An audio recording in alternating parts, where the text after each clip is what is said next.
Les circuits. On a 3 types de circuits. On a un circuit en série, un parallèle et puis un mix. Dans le circuit en série, tout est à l'arrière, un à l'arrière de l'autre. C'est-à-dire mes résistances sont une à l'arrière de l'autre. Le voltage qui est de 12 volts va être partagé entre la résistance 1 et la résistance 2.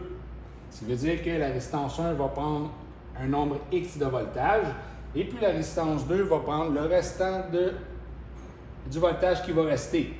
Bien important, c'est que la somme des deux, c'est-à-dire que le voltage que lui va prendre plus le voltage que lui va prendre, ça donne toujours 12, ça ne peut pas donner 24. Fait qu'on dit ici, la résistance totale d'un circuit en série est égale à la somme de toutes les résistances. C'est-à-dire, si je veux connaître la résistance totale de mon circuit, je dois additionner les résistances. Dans ce cas-ci, j'ai une 2 ohms, une 3 ohms. Fait que je vais avoir un circuit de 3 ohms. Fait en réalité, ce que j'ai, c'est si j'avais 12 volts avec une résistance de 3 ohms, puis on va l'appeler résistance totale, parce que c'est la résistance totale du circuit. Fait que si je veux connaître l'ampérage de mon circuit, je reviens à ma loi d'Ohm qui est EIR. J'ai 12 volts que je vais diviser par le nombre de résistances. 12 divisé par 3, 4 ampères. Ça veut dire que dans mon circuit ici, je vais avoir 4 ampères ici, 4 ampères qui va passer dans ma résistance, 4 ampères, 4 partout. Dans un circuit en série, l'ampérage est partout pareil. Dans un circuit en série, la somme des résistances, en fait, la résistance totale est la somme des résistances. On a dit qu'on avait 4 ampères. Maintenant, si je veux savoir combien lui consomme en voltage, puis combien lui prend en voltage, bien, je connais mon ampérage total. J'ai 4 ampères, 12 volts. J'ai une résistance de 2 ohms et une d'1 ohm. Si je reviens avec la formule encore une fois, toujours la même, bien, j'ai 12 volts. Maintenant, ce que je cherche, ça, j'ai 4 ampères. C'est E, I, R. Moi, je cherche le voltage. Fait que j'ai l'ampérage qui est 4 ampères et puis j'ai la résistance ici qui est de 2 ohms. 4 fois 2, 8. Fait qu'ici, je vais avoir une chute de tension de 8 volts.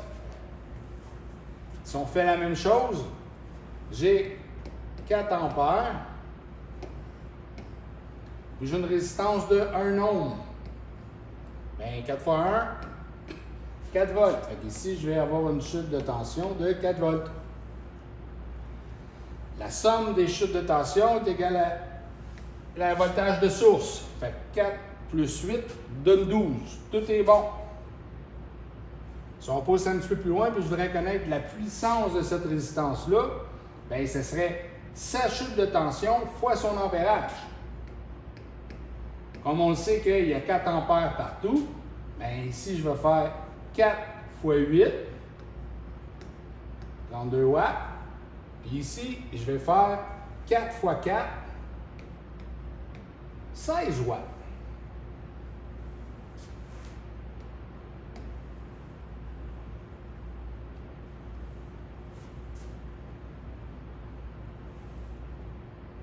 Comme on a dit tantôt, j'ai du voltage jusqu'à mes consommateurs. Dans ce cas-ci, j'en ai 2 en série. C'est le même dessin que ça, représenté différemment. Fait que je vais avoir 12 volts jusqu'ici. Ici, j'ai 12. Ici, j'ai plus 12. Parce que lui, il en a consommé. Fait que lui, il en a consommé combien?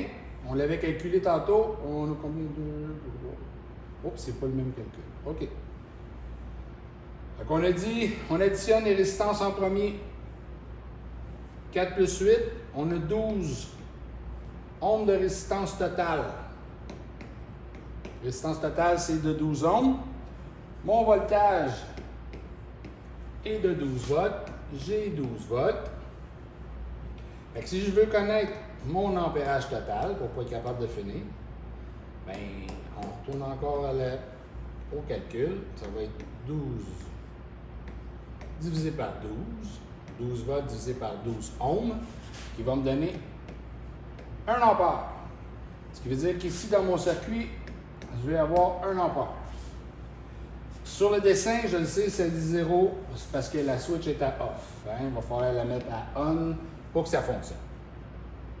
Fait que si j'ai 1 ampère partout, de cette façon-là, je vais être capable de calculer quelle est la chute de tension de la première, puis quelle est la chute de tension de la deuxième lumière.